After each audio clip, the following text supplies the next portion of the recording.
Shalom, everyone.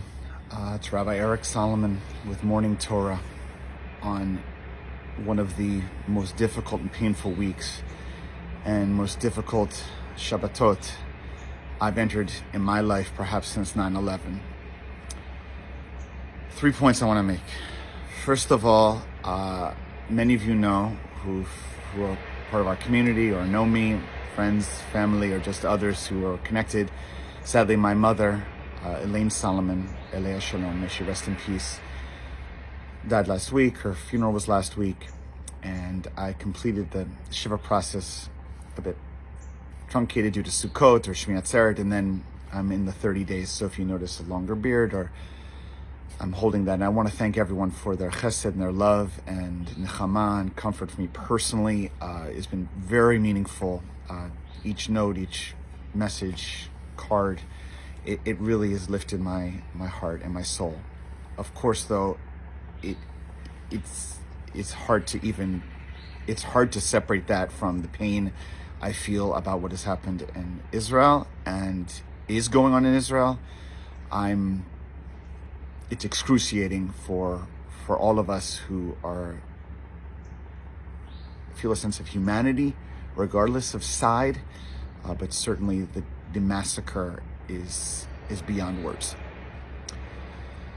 The second thing I want to say is to my people I know, people I do consider friends, people I've engaged with over the years who are either struggling with this moment because of the politics of it, who seem to either just feel conflicted because they do see, which is true, suffering from innocent Palestinians, which is heartbreaking and devastating as well, or who just disagree with Israeli government policy prior to this horrific event and are posting things about the politics of this. So I just want to be really, really clear that one can criticize the Israeli government or criticize Prime Minister Netanyahu, as I have.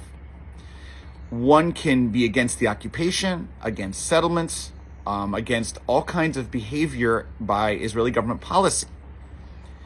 One can feel that Gaza's innocent civilians have suffered for years, and that either, in your view, part or wholly, that is on Israel has responsibility for that. All of that can be true. All of that can be true.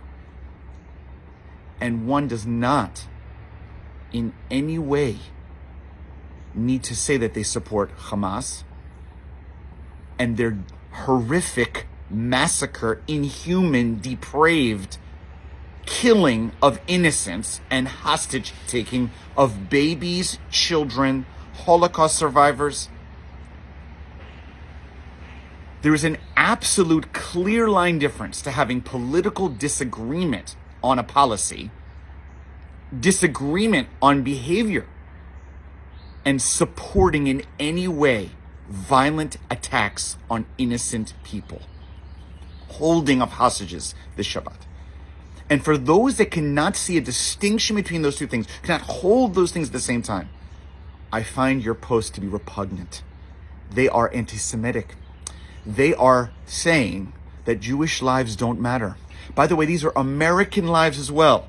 Americans were killed and kept hostage, as well as Thai citizens, not Jewish, were killed and kept hostage. People from across the world. You then are saying that violence and terrorism against any innocence of any nationality, of any aspect of innocence, it's like people who would, God forbid, celebrate it on 9/11. There is no justification for terrorism. None. Zero. And I find your posts and comments to be an abandonment of, to some, what I consider to be our connection and sense of humanity, which I have tried to reach out and do for you and for others over these years. Let's be clear. I am no supporter of Prime Minister Netanyahu's policies. I am no supporter of, God forbid, of the occupation, and I do believe in striving for a two-state solution with a free and independent Palestinian state. I have said that and supported that at risk to my own job and even at threats to my life. So I am aware of what it means to criticize a policy that is wholly different than, God forbid, supporting, killing, and beheading of babies. If you don't see that difference, then you are immoral. You are against every sacred scripture. I'm repulsed by those comments and beliefs. Lastly, the Torah portion this week is Shabbat. It's Bereshit, beginning of the Torah again. And the most of the many powerful teachings is Tselem Elohim, that every human being is made in the image of God. And there are images of God being held against their will right now. Images of God who were killed, both Israeli and Palestinian, yes.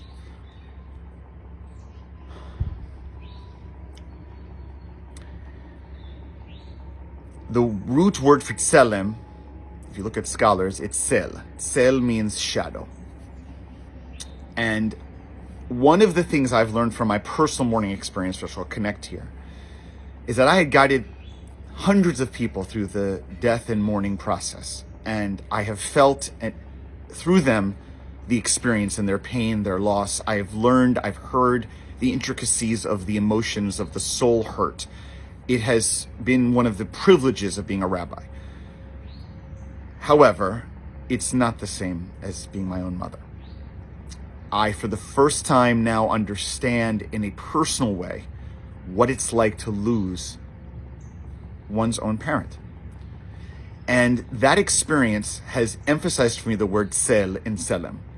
It's not only that every person's made in the image of God and they are infinitely valuable or infinitely filled with God's image. It's that each person, it's like a shadow, it's a shade, it's a tzel. That each person, you cannot fully understand their pain, their suffering, their life. Fully, you can try, but you can't, because there's a tzel, there's pieces hidden that you only understand if you've gone through, at best, similar experiences yourself.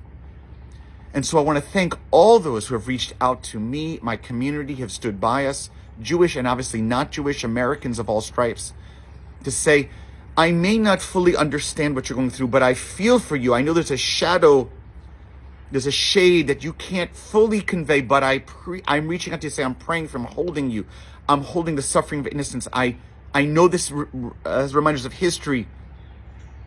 Perhaps only your people can understand, but I'm trying to do my best. I appreciate that humility. So too is for all of us, for all those suffering, but certainly for our brothers and sisters in Israel, for us in the Jewish community. It's hard to say we fully understand, but we are holding you in our hearts. We are praying for you. We're praying for return of hostages now.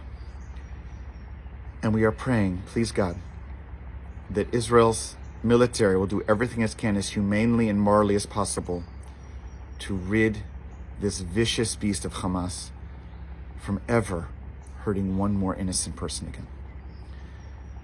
Keep Israel, keep the Jewish people, keep all innocents, including innocent Palestinian civilians, in your prayers this Shabbat. Shabbat Shalom.